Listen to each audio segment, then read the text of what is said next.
Well, friends, I've got some good news and I've got some bad news. The good news is the greatest spectacle in world sports is just around the corner. The World Cup's coming up, and that's going to mean magical moments. It's going to mean incredible action. It's going to be wonderful for soccer fans. We're going to have new stars emerge. Some of the greatest players to ever play, including guys like Lionel Messi and Cristiano Ronaldo, will be playing their last World Cups, and it's going to be incredible.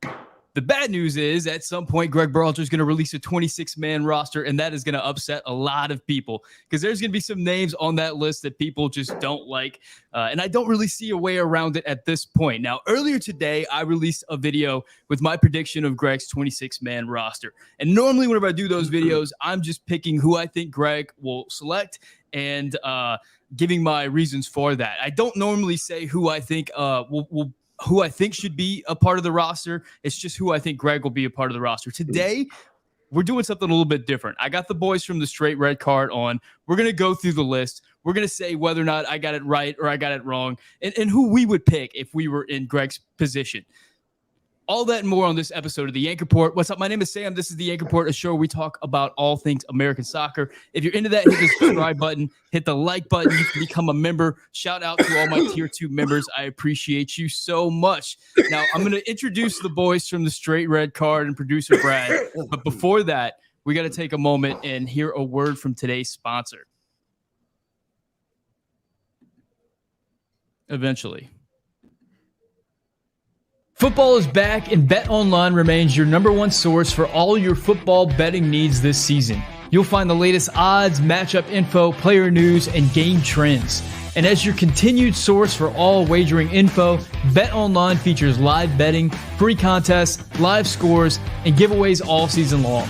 Always the fastest and easiest way to bet all your favorite sports and events like MLB, MMA, tennis, boxing, and even golf. Head to betonline.ag to join and receive your 100% welcome bonus with your first deposit. Make sure to use promo code BELIEVE to receive your rewards. Bet online, where the game starts. What an incredible advertisement. Now, I'm really excited about this because I have been on these gentlemen's show a few times, but I've never had them on the Yank Report together as a unit. And they are so much stronger together as a unit. Now, separately, they are Brett and Derek, but together, they're the bad boys of US men's soccer content. The Straight Red Card. Brett and Derek, thank you so much for coming on. What's happening? Thank you for having us. Was I the only one that could hear Derek coughing in the background the entire time? I don't know if everybody else could hear that. I could definitely hear that. So maybe the comment section will let us know. Sam's on there, not a single or in the entire intro, and Derek's going, I didn't know you could hear me. I was partaking in my little box. So. We also have in the top right corner for me, producer Brad. Brad, thank you so much for joining us this week. Of course, glad to be here as always. Now, in honor of the Straight Red Card, we're going to do something a little bit different. I know you boys always introduce what you're drinking, so I want to go around and say what are we drinking. Let's start with Derek. Yeah. So, usually it's very long. Tonight it's quite short, so I'm going to have one of these, which is basically cranberry juice and ginger ale and vodka, and then I always have a little smoky around. You know what I'm saying? Oh. And before I let anybody else go, I got to say, you know what that BetOnline could do better on? They got to get more involved in. Is the cockfighting. There's not enough odds on the cockfighting. Yeah. Yes, it's not here or there, but there was a cockfighting ring by my house growing up in Louisiana. Like you could see all the little lean-tos for all the roosters. Oh. Anyway, Brett, what are you having sometimes tonight speed for the makes a show? difference. It's not the strongest cock that always wins. Yeah. Fair enough. Brett, what are you enjoying for the show? I'm partaking in some Jeffersons. Moving on up from the top. This is a much classier show than I'm used to dealing with, so I upped my game. That's a fantastic whiskey. If anybody out there is into whiskey, that's a good one. Brad, I understand that you created a special U.S. men's national team cocktail for the show. Yes, and I enjoyed doing this. This is the Triple G Gin Ricky. So this is you and second guessing you for the next month and a half straight. But for now, cheers. You brought us this far. We're qualified. We're ready to go. After the last window, we're going to need a few more of these. But cheers. Very classy. I got a glass of Eagle Rare right here. Somebody gave me a mold to make soccer ball ice spheres. I didn't have any prepared, so I just went with a regular large ice cube. But it's a nice whiskey, so I'm excited to get into it.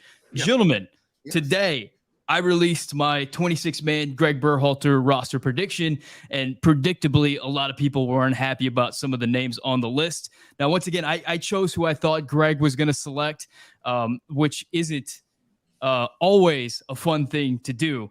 I want to go through the list. I'm sure you guys watched the video as soon as it was released on the channel, but just for everybody else out here, I'm going to pull up the list, and we're going to start with the center backs.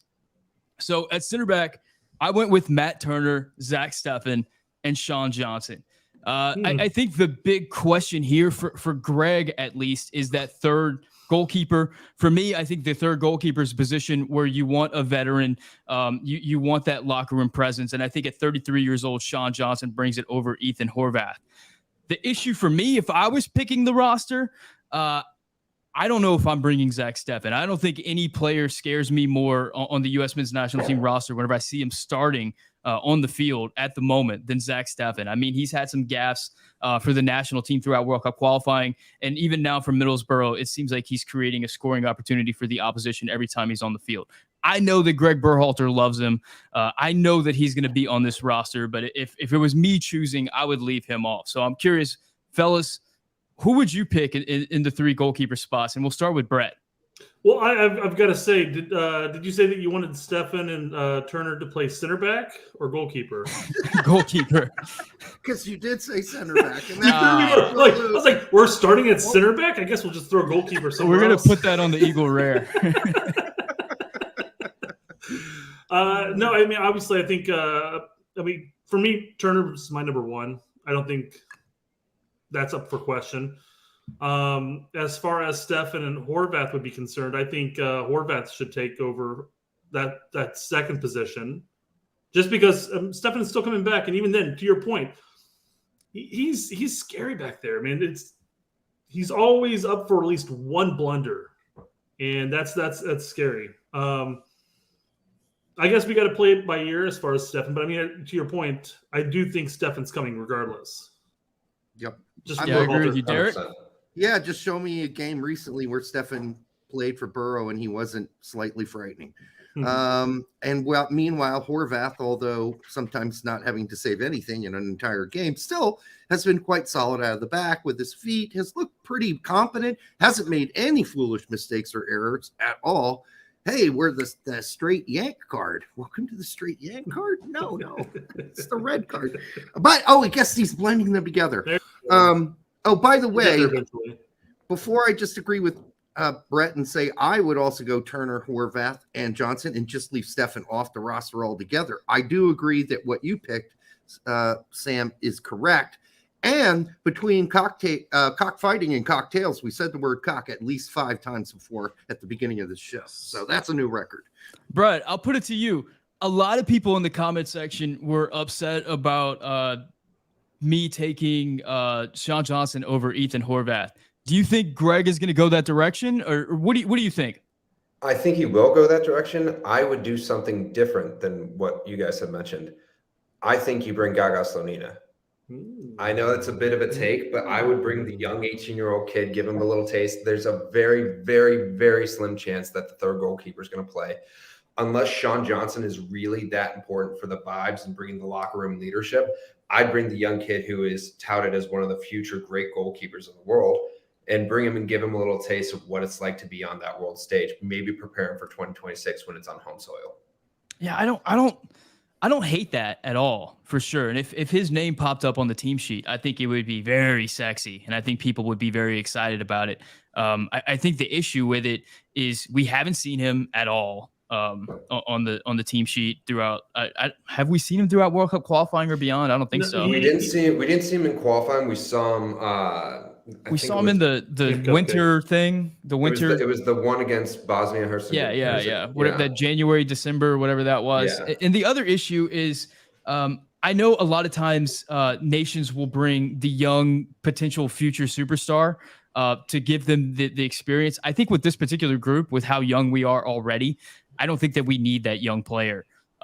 So I think that's where I'm trying to get veteran guys in there at every position that I can. And I think third goalkeeper is like the perfect spot for it. But I mean, I wouldn't be upset about that at all. I mean, it's one of those positions that if you pick Sean Johnson, if you pick Ethan Horvath, if you pick Gaga Slanina, whoever else, I mean, I wouldn't be losing sleep over it. But just keep in mind, guys, I know it's only happened a couple times in the World Cup where a third string keeper has had to lace up the boots and play for their team. But it has happened, and you can just see Turner having one of his frozen testicles act up, or Stefan has that bad back thing all of a sudden in the middle of the tournament, and you're down to the third guy. I'm going with Turner at that. I mean, Turner Johnson. Horvath. You're going to go with an injured Turner, huh?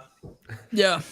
I mean, I agree with you. I think all these guys are fine. I mean, they're fine. Yeah, it's fine. I'm not freaking out about it. Yeah, and I see Gregg as rewarding Johnson more so than including a future goalkeeper, especially since he won't be managing the team for the future anyways, right, Derek? I mean, Slanina's practically wearing diapers as far as goalie years go. Slanina's going to be 22. He's going to be around a long time. Yeah, 22 in 2026. Yeah, that's incredible. Nuts. Fellas, let's move on to a position that hasn't been discussed a lot within the U.S. men's national team circles. It's not one that's very controversial at all. It is the center backs.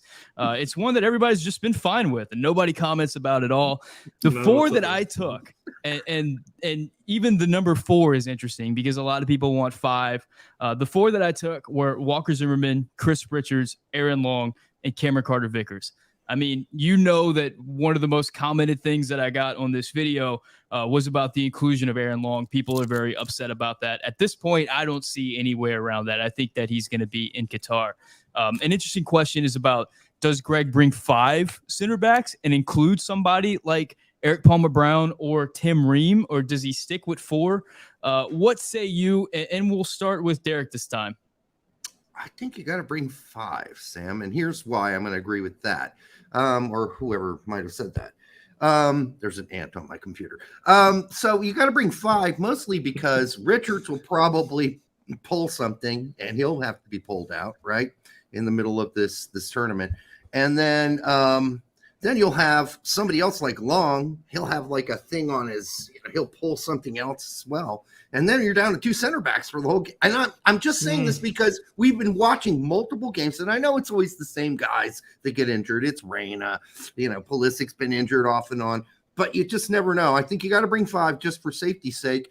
And that's not to say one of the midfielders needs to be eradicated or anybody else needs to be eradicated, but I think you got to bring 5. So that's all I'm going to say there. Well, besides the fact that your picks are correct, those guys are probably the guys going. Brett, what about you? I'm still confused when you say Brett or Brad. They sound so familiar. Or so Brett. The Brett. Thank you. Yes, proper names only here, guys. I agree with David D that maybe you bring a 5th over an unnecessary 5th or a unnecessary winger in that position. But I will say the 4 you have are likely to be the 4, and you always have Rich Cannon, who could, when needed, pinch in as a center back option. Not saying he'd be the best option, but I'm saying we have the options, and you had listed him in the week back. I looked ahead and cheated a little bit, but yeah. Brian, I'm going to ask you a slightly different question. One of the big discussions about this roster is where do you put some of the extra players? Because we got 26 instead of 23, so that means you can stick in some extra players in some different position groups. One of the big discussions in this roster is where do you bring the support? I put a lot more support in the winger position because I feel like Gregg tends to put more support in the winger position. And I also feel like if you think about our winger position, if you look at our top 3 guys or our top 4 guys, I mean, you've got Christian Pulisic, who isn't playing 90 minutes regularly right now. You got Gio Reyna, who's returning from injury. You've got Tim Weah, who's returning from injury. And you've got Brendan Aronson, who's also moonlighting at attacking midfielder for us, or center midfielder, or whatever Derek wants to call it. One of the it's a CAM, yeah. One of the cams. Right. So not a 10 though. For that reason, I feel like we should have more wingers. I think Gregg's going to bring more wingers because I feel like there's a lot of guys that just don't have 90 minutes under their legs right now, and it's a really concerning thing. So I want to ask you, where do you which position group do you think needs more support? Where would you go with that? Would you bring a fifth center back? I would bring a fifth center back. I would bring Tim Ream for a leadership point of view. Yes, good pick. Yes. I mean, I see him. I mean, he had a horrible blunder this week for Fulham. It was bad, but he is still the captain of a Premier League side week in, week out. That is upper, top, middle of the table. I just used 3 adjectives there. Upper, top, middle. They're going to finish around 8th. They're going to finish between 8th and 10th. It's going to be great. I mean, and there's you saw. I mean, there have been times. I think it was in the Nations League where he was making sure that when they went to extra time, that everybody got their say. That he was kind of organizing everybody. I would absolutely bring him in. And in regards to the winger thing, I think if Gregg, I wouldn't bring an extra winger. I'd bring an extra number 9, and that number 9 would be Josh Sargent, who is currently playing as a winger for Norwich. So I think that's a way you can kind of have your cake and eat it too a little bit. Yeah, you're jumping ahead, and we'll definitely get into that. I agree with you as far as Tim Ream. I would love to have Tim Ream be the fifth center back. As I said before, I'm trying to get as much leadership and older guys on this plane as I possibly can, especially whenever you consider some of the last names on the roster, some of the last names that Gregg's going to be choosing from to fill things out just don't really fill you with excitement. I mean, we're talking about guys like Tim Ream would be one of them, but you got Malik Tillman, you've got Jordan Morris, you got Paul Areola. Maybe you bring a fourth striker. Maybe it's, I mean, Johnny Cardozo has been in the mix. So none of these guys I feel like are all that exciting. And I think a fifth center back with Tim Ream, I think would be a position where I feel like we could actually add something that would be useful to the squad. Maybe not on the field, but in the locker room. One of the other big discussions is how is the U.S. actually going to play? Are they going to play like we saw them play basically towards the end of World Cup qualifying and into the summer against Uruguay and Morocco, where it was more direct? It was less passing out of the back. It was more pressing. It was more pragmatic. Are we going to see them play like we saw them play against Saudi Arabia and Japan, where they were playing possession style, where they were sitting back in a mid block? I don't think we're going to play like we played in this against Saudi Arabia and Japan. If we do decide to play like that, that's whenever I would bring Tim Ream for sure. That's when Tim Ream would be in line for a starting position. But it kind of depends on what Gregg wants to do. I'm hoping that he's not going to do what he did against Saudi Arabia and Japan, but we don't have any way to know that. Let's move on to the fullbacks. Now, the fullbacks, I have Serginho Dest, Anthony Robinson, Reggie Cannon, DeAndre Yedlin, and Joe Scally. I didn't get a lot of comments about this particular position group. One that I did get is one that I tend to agree with, which is that Shaq Moore is better probably at this point than Reggie Cannon or DeAndre Yedlin, that he's been kind of hard done by in this cycle. And if I were Gregg Berhalter, I would bring in Shaq Moore over one of those guys. But I don't see that likely at this point because Gregg has not been doing that. Let's start with producer Brad for this one. First of all, 5 fullbacks, 4 right backs, 1 left back. What are you thinking for this position group? I think you got that pretty bang on.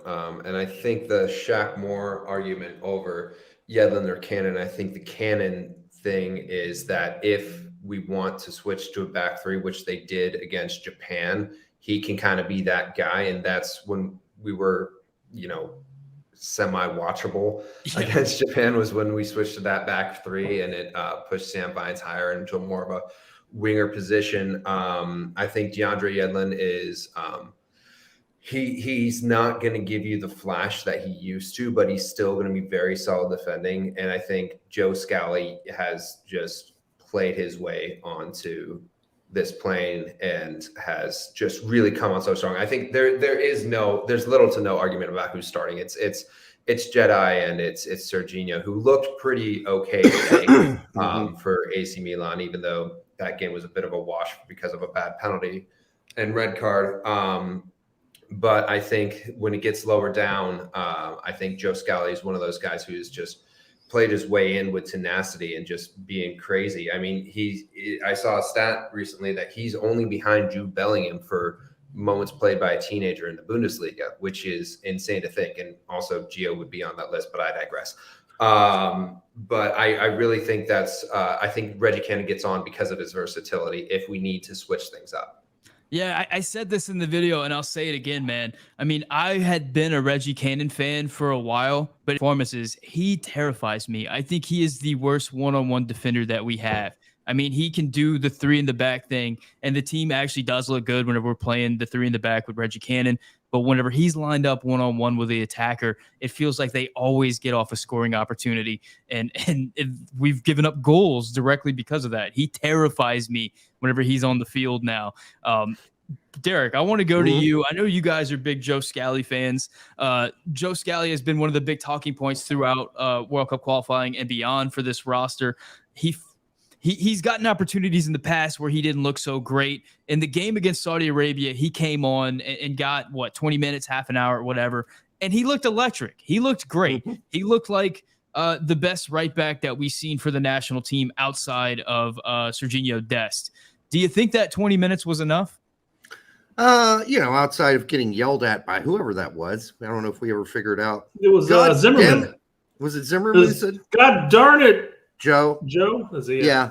I think Scally's earned it at his club. He's earned it for the U.S. men's national team in his short little time span that he's been there. And besides, is it really outside of the scope of things to say that Shaq Moore just isn't really good enough for the World Cup? I mean, he's made his contributions, thankfully, but I don't think at this point, especially if you're only bringing 4 center backs, then you have to bring Cannon in your case in your lineup. You just have to, because otherwise you don't have a backup who can play right center back. And there is a reason, by the way, that Cannon started his career in Portugal playing right wing back and ended up as a right center back, because guess what? He was getting his ass scorched on the outside. So they tucked him in with some more support, some close guys, 2 other center backs, and with the wing back support, he looks a lot more comfortable in Portugal because of that, and at Boa Vista. So I think in this case, I think you got it right, and I wouldn't take, subtract, or change anything. I think Yedlin's making this team hell or high water anyhow. So yeah. He's the only guy with World Cup experience. I'm sorry. There's a few guys that I think are veteran leaders, but I don't know for sure. But I do know that DeAndre Yedlin is that veteran leader. I mean, we've seen evidence of it time and time again. So I agree with you. If there's anybody that's making this roster, I think DeAndre Yedlin's going to make it. I mean, there's games where I think he does all right. There's games where he has me tearing my hair out. So best case scenario is we don't see him on the field. Brett, let's go to you.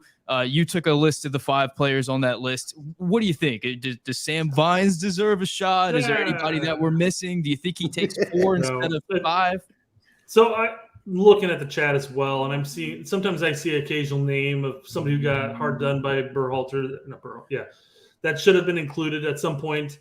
Yes, and let's put the rest up. Basically, at this point, nobody is going to Qatar that has not been a part of this roster or this pool yet. Yeah. So saying that, there was with Moore and Cannon, the argument between Moore and Cannon. Moore was always much more of the 1v1 defender, hands down. Cannon always had the ability of going up into the attack better. I think Moore picked it up in the end, towards the end there, but I think Cannon's going to be included because of his versatility as far as what he plays with his club. I think Yedlin's going to be there regardless. I don't think Berhalter is going to get rid of him by any means. And I think bringing 5 in with Scally, I think is the way. I think consistently over the course of qualifying and in friendlies, we've noticed that. It's basically we're looking at 3 games with Destin and Jedi, hopefully. Yeah, hopefully. Yep. Very crossed. Or the occasional of when Jedi needs a break, you move Dest over to left back, and he's asked out there too. So. I like how Derek said 3 games. That's How about 4, man? How about that 4th game? He's being real. So next up would be the defensive midfielder position. Are we okay with skipping that? I think it's Tyler Adams and Acosta. Not a lot to discuss there. No, there's not. No. I think we jump right ahead to the advanced central attacking midfielders, whatever you want to call them. I grouped all the midfielders together just because it was really hard to get everybody on this sheet. But I've got Tyler Adams, Kellen Acosta, Weston McKennie. I included Brendan Aronson as a midfielder. Maybe that's whatever. Yunus Musa and Luca De La Torre. So looking at that list, other names that could potentially be out there would be like a Malik Tillman. We've seen Johnny Cardoso in that role before. I mean, maybe people always want Gio Reyna in that role. What do we think about the midfielders? What are we hoping for there? Brett, we'll start with you. The Brett of the straight red card. Brett, we'll start with you first. Well, all right, Brett, let's hear it. I don't think somebody like Tillman or Cardoso has done anything to convince Gregg to be included in the World Cup roster at this point. The question would be whether or not he kind of reverts back and says Aronson back up into the striker. You release somebody like Morris and then bring in a favorite like Roldan. I'm not saying that's a great option. I'm just saying maybe he reverts back to his old ways. You never know. No, I don't think that's going to happen. Derek, I'm not saying it should happen. I'm just saying he might. I don't think that's going to happen. Revertism is a thing, Derek. I know, but I think he's over this right now with Leggett and the Roldan. He's not over long. We know he loves long. He loves it long. You're right. So there's nothing we can do about that. But those other two guys, I think they're off. Areola, one of the other favorites, I think he's still on. But Derek, what do you think about Liberty here? What do you think Liberty's got right? Gianluca Busio. No, Busio's on one of the worst teams in Italy. Like, of all three divisions, in the top three divisions, he's on one of the worst teams, and he's one of the reasons they're one of the worst teams, along with Tessman, along with all the other guys. Lille, who's the other American? You didn't pull up any questions about Bello there, man. DeVries, they're all on that team. That team's like half American, and they're awful, folks. Yeah. So there's no need for Busio. Will have his chance, but I have already declared Busio dead and done on our show. I said, listen, I've seen a ceiling. Yep. I've seen the ceiling. He's hit it. It ain't getting any better than this. So I think you got the lineup right, frankly. I don't think that Tillman is out of the question at this point. I think he could still be called because I think Gregg sees him as a late winger who can hit a header. But he doesn't really deserve it. But then again, who does? We poached him. So you're thinking you poach this kind of guy, you're probably going to maybe take him. I don't know. He's still a maybe for me, but otherwise you got it right, Sam. Yeah. And this is one of those positions that I look at it and I'm just not thrilled about it. Like, I feel like we're missing a guy still. I mean, we tried out a few guys. You named some of the guys that we tried out in Busio. And I mean, we tried out Leggett in this position. We tried out a few guys. We tried out Cardoso in this position and nobody really stuck. I would have loved to have seen Eric Williamson maybe get a shot in this spot, maybe Paxton Pomykal. I feel like there's a two-way midfielder with the ability to press and play defense that we don't have in this group that I would love to have to bring off the bench. I don't think we have that in Luca De La Torre quite.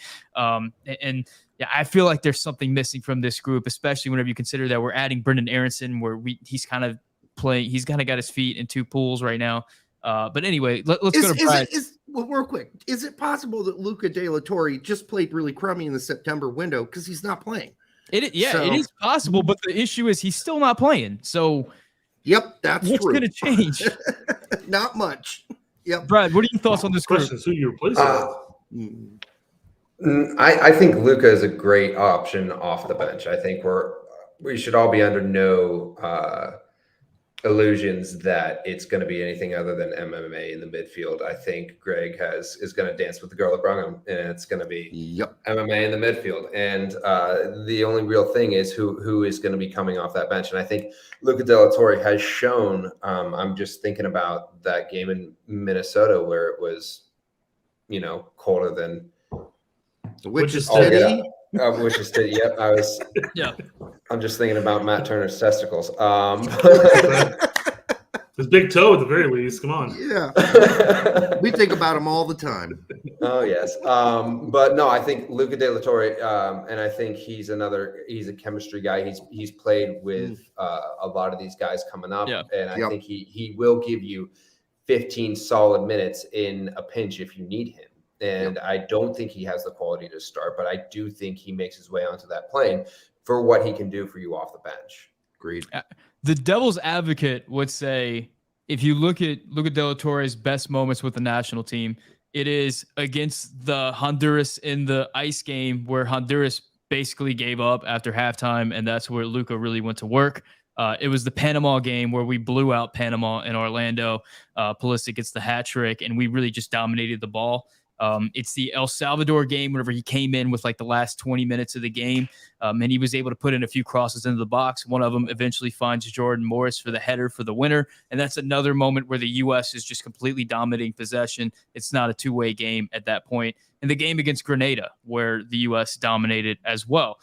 So there's not a lot of situations we can look to where Luka De La Torre has really had to play two ways against quality opponents. And that's a concern for me. I know that's an argument you can make about a number of players at this point, and I don't think that there's a better option. I think you got to have him, and you got to hope for the best. You got to hope that he gets in form over the next few months. But I think for me, I think the jury's still out for me on Luka De La Torre.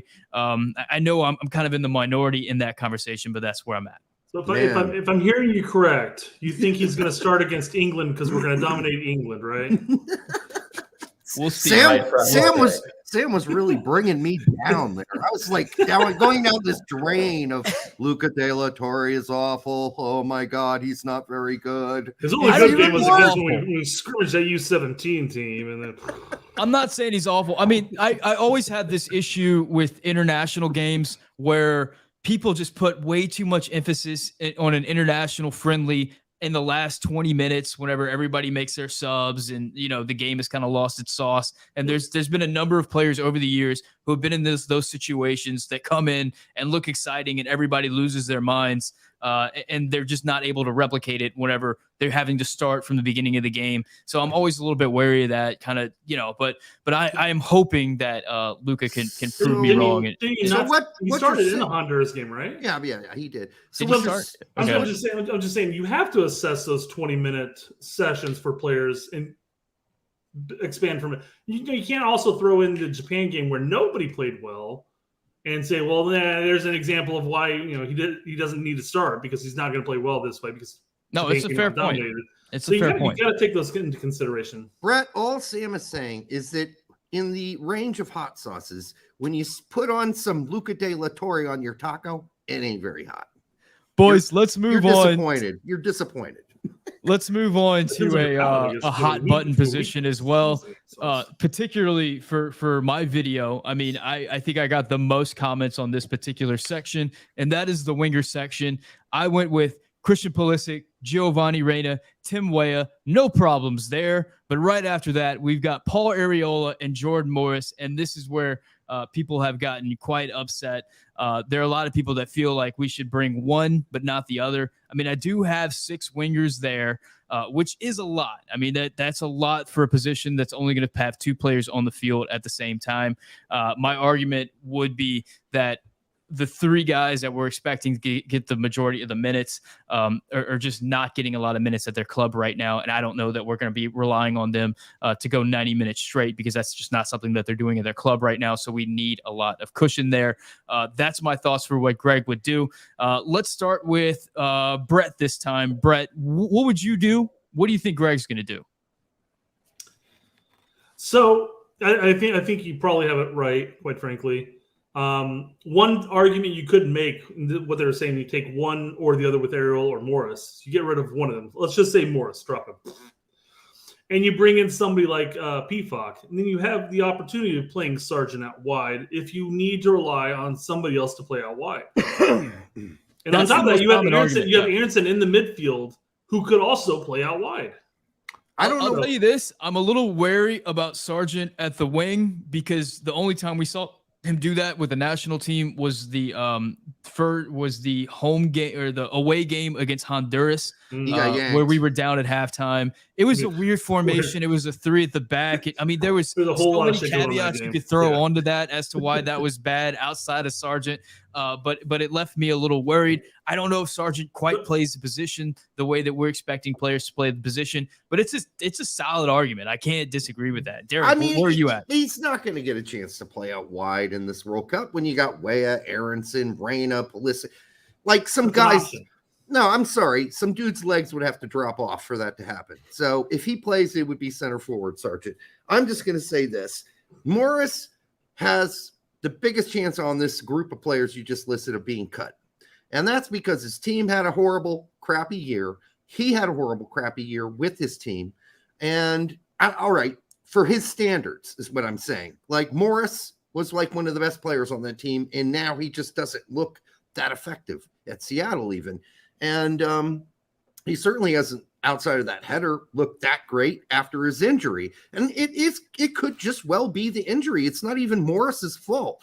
But if that's the guy who could get replaced by, depending on who's going to get left off of whose roster, a Pefok or a Sargent or a Tillman, if you're already bringing Pefok and Sargent like I would. So, this is where the opening is. But Derek, my point with that would have been that you're already even if you get rid of Morris, you're sitting 5 deep at winger.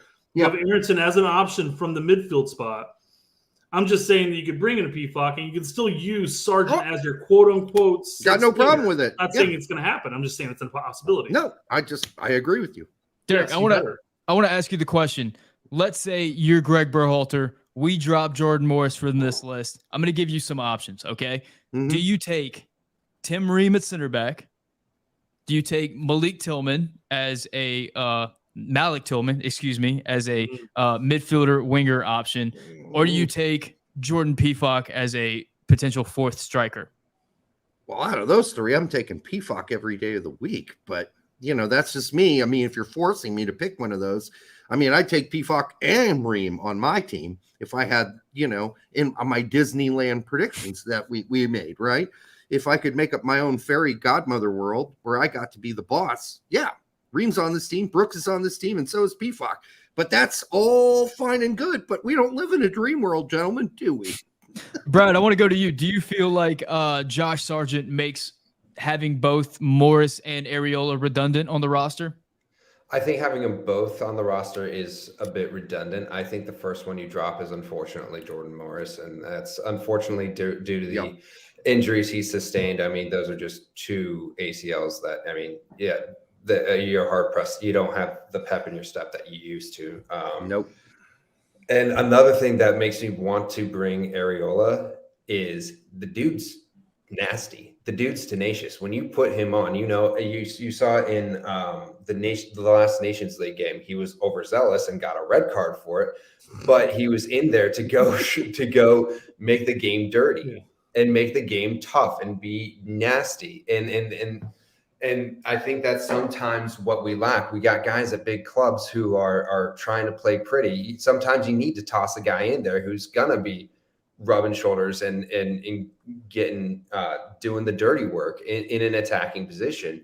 Like I said, he was overzealous and got a red card the last time we saw him do that. And I think that's one of the roles Gregg sees him in. And I think that you need a guy like that. If you don't have someone like Kellen Acosta on the pitch who's gonna, dabble in the dark arts and pull a bit of shithousery, if you will. Mm.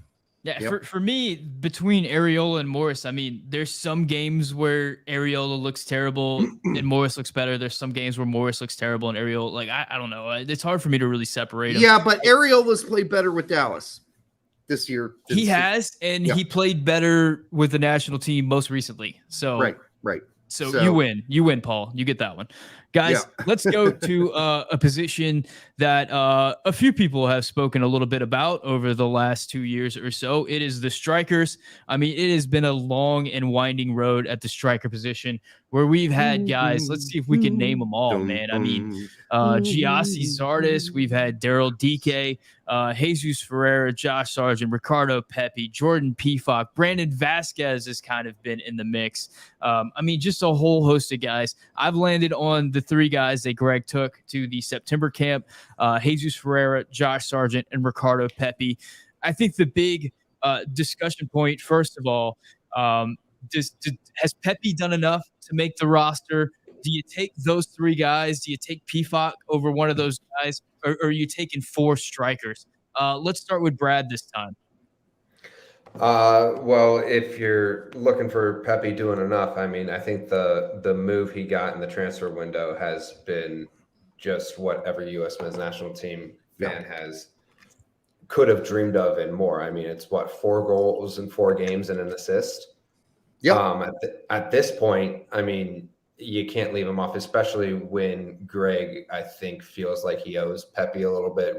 Gregg was nearly out of a job until Ricardo Pepe came in and saved him halftime down in it was Honduras, right? Yes. Yeah. Then you got, I think he is going to bring Ferreira, even though we all tear our hair out when Ferreira's in the best position possible, and then absolutely puts it anywhere but on frame. And then Sargent, I think, could be brought for versatility. And I think Gregg's comments about we know what PFA can bring, we're telling. And I think it's different. He said something similar about John Brooks, but I think it's different. I think he knows that PFOC's the guy you bring off the bench in the 47th minute when you need him to dunk a header, when you need a goal to go to the knockout round. I hope you're right about that. Yeah. I think Gregg already knows that. I mean, you're right in that of all the players on this roster, I think PFOC is the one that least needs to be cohesive and with the rest of the group. I mean, he can be effective just coming cold off the bench, just thrown into the mix. I agree. Box and win headers. That's what he's built to do. I think he can do that. Derek, do you think he's going to have an opportunity to do that in Qatar? Brad, from your mouth to Gregg's ears, I hope. A couple things. You guys can both afford to tear your hair out. We cannot. So we're looking for some success this World Cup. You fairly haired people. I do have to say that Pepe's agent should get a lot of credit for this. All right. Because Pepe went to his agent and said, listen, I'm not going to make the World Cup team. This is what I heard behind the scenes happen. I need to be loaned out. And then they had to go to Augsburg, and Augsburg said, what do you mean? We just bought you for millions of dollars. You're gonna come in and play the last 10, 15 minutes like you've been doing. If that. Club record. If that. Come on. Then Pepe leaves and goes to Groningen, and fucking Augsburg goes on a win streak. What the hell is that all about? They beat Bayern. All right, so anyhow, there's that weird crap to start with. But his agent then goes out and finds the perfect setup for him to score goals and get into this World Cup. But God help me, if PFOC does not make this team, I am going to metaphorically throw a brick through Berhalter's house window. I am going to go absolutely through his entire house. All the way through walls. And when it happens, we want to come back to this clip where he said allegedly. So that way he metaphorically. has deniability. It's all metaphoric. It's visual metaphors. I'm throwing this metaphoric brick through the front window and out the back of Gregg's house. It's going to have a sticker on Derek it. Ritchie, straight red card. No, the brick's just going to have PFOC engraved on it. That's it. So there you go. Brett, that seems to be the consensus that I'm getting from a lot of fans is that, man, I hope that he takes this guy. If he doesn't, I'm really nervous. Do you think that he's the one player that people are most looking forward to seeing on this roster? He did it in the Nations League. Yeah.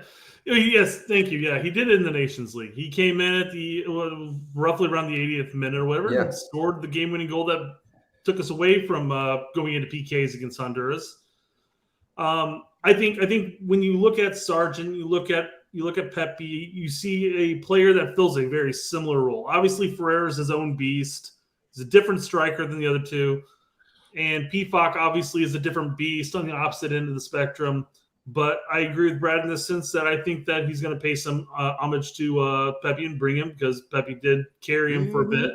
Yep. And I think Sargent deserves a spot based off of, quite frankly, he played pretty consistently through the EPL, even despite the fact that he played on the worst team in EPL for I don't know how long. And he's been doing really well in the championship. But then again, PFOC is scoring goals in the Bundesliga. Well, he was up until recently, but he's got a couple goals. Got a couple games. I know. I'm demanding. I'm a demanding guy. Like Sargent just keeps scoring. So even at winger for Norwich. Yeah, exactly. Yeah, there we go. Problem solved. We got a winger right there who scores goals. I'll tell you what, for me, man, I don't need why we need Ferreira, Sargent, and Pepe. I feel like they're all do kind of similar things, more or less, man. I feel like Pefok just offers that different thing.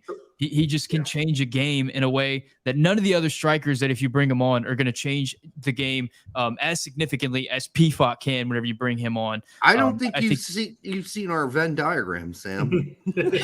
I don't know why we need all three of those guys and Pefok. I feel like I agree with one you. of them. I think you drop Pepe and bring in Pefok.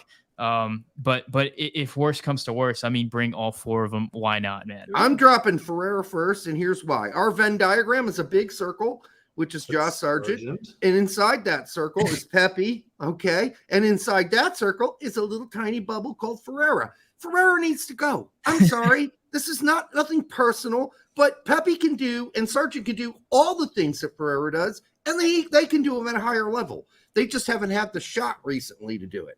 And so I'm sorry. I know that's going to hurt Ferreira's feelings, but he's got to go. It hurts my feelings. I don't think Sargent and Pepe can do all the things that Ferreira can do. I think that he can hit a ball better than any of those guys. I think he's more creative and can be more of a playmaker and does that for a regular basis. I mean, there's the highlights of his chip pass that he made to Gio Reyna in the Panama game. That I don't know if any other striker's doing it in our pool.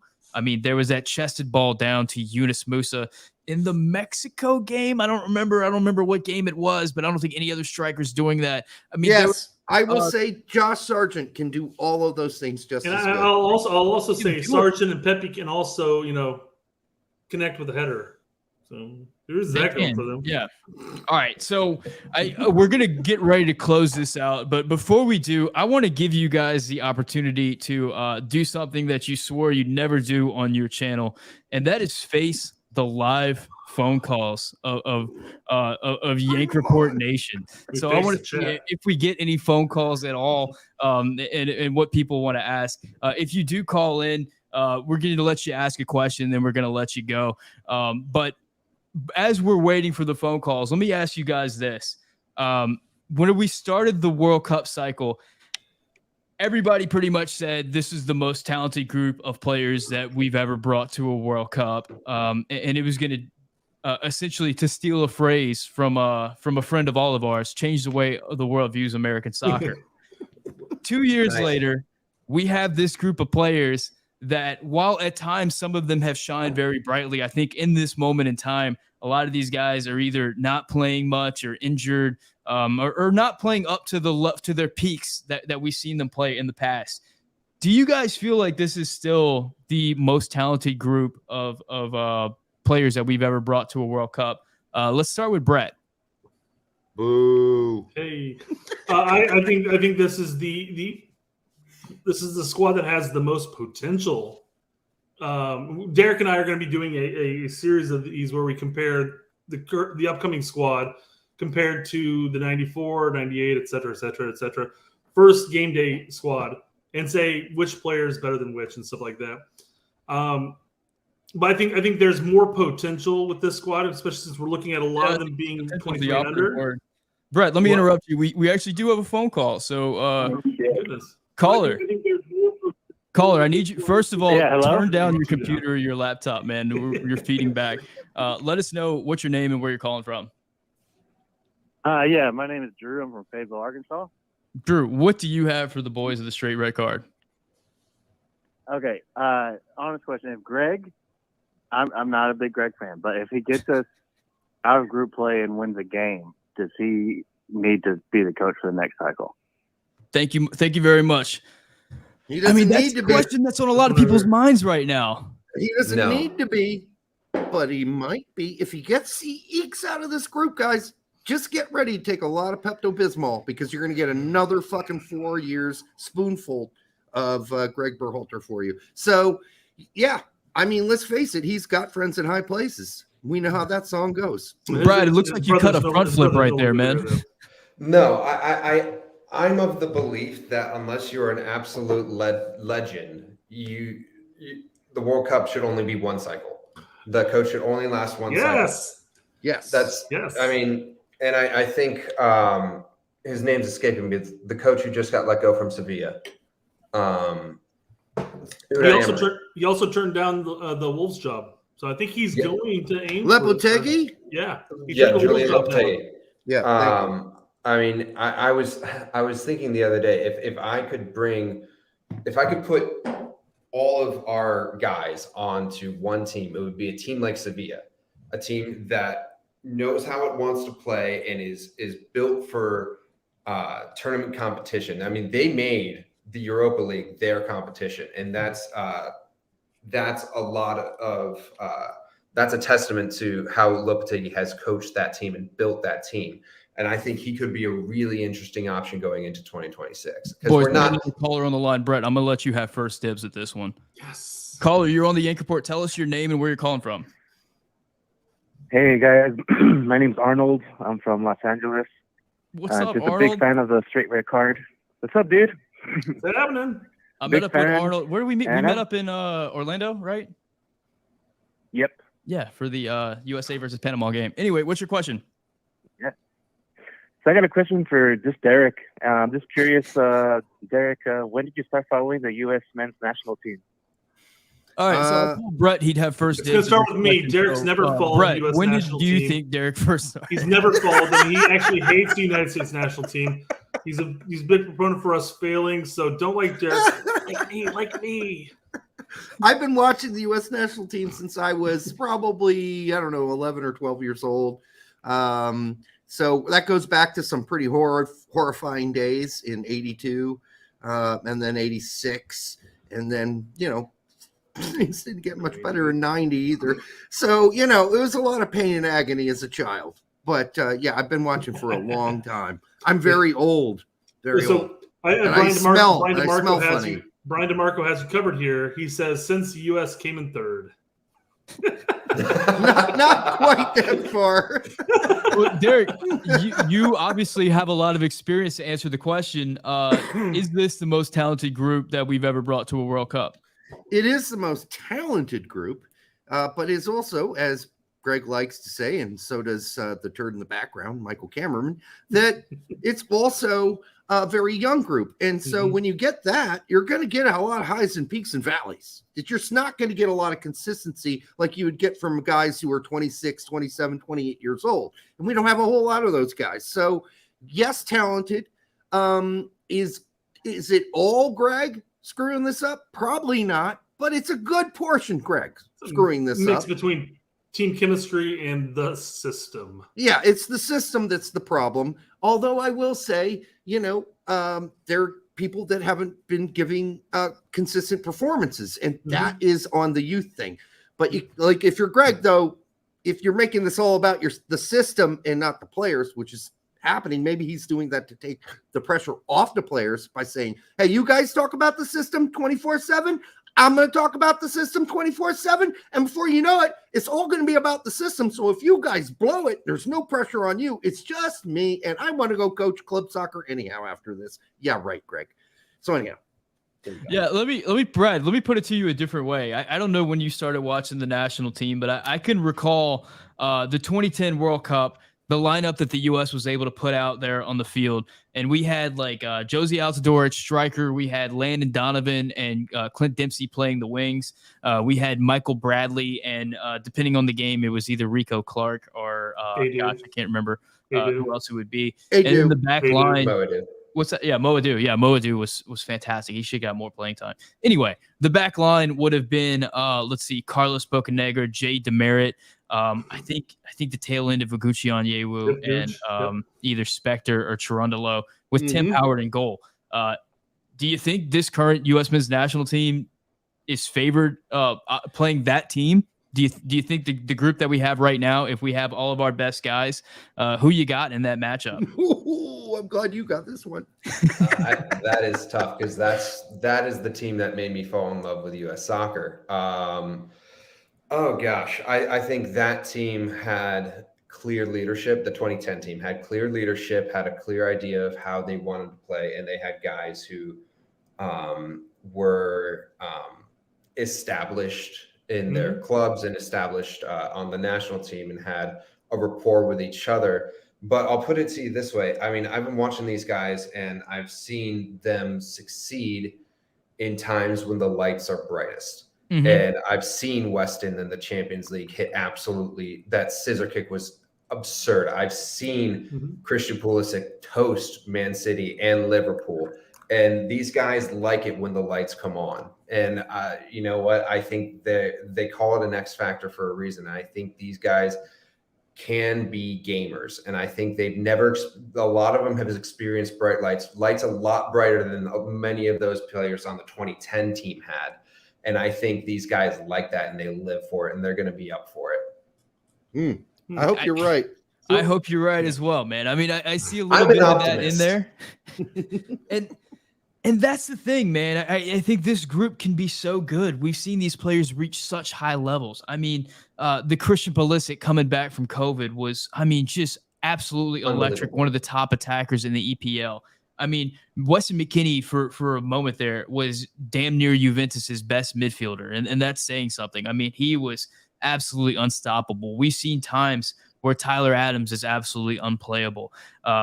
We've seen some of these guys rise to some really high levels, but at the same time, we have some position groups within this team, whether because of injury or because players just haven't developed for one reason or another, that I don't care if you got Pep Guardiola or Jurgen Klopp or like whoever else you want to coach this team, we're going to have issues at center back and we're going to have issues at striker. That's just kind of built into the fabric of this group.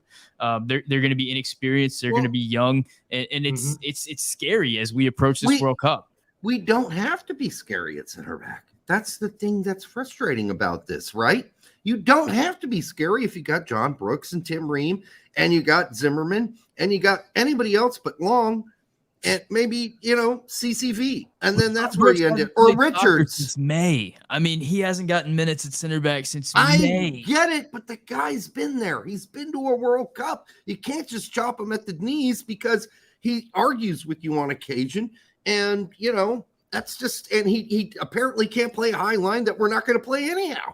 We're going to play a mid-block more than likely through most of the World Cup, especially when we get out of the group stage. I hope we don't. It would be interesting to see where Brooks would be right now if after the January window, basically at that point when Brooks when he turned a leaf at Wolfsburg and started becoming team of the week in Bundesliga consistently, and whether or not if he were playing for the United States national team to qualifiers, where he'd be at this point, which club he'd be at, and stuff like that.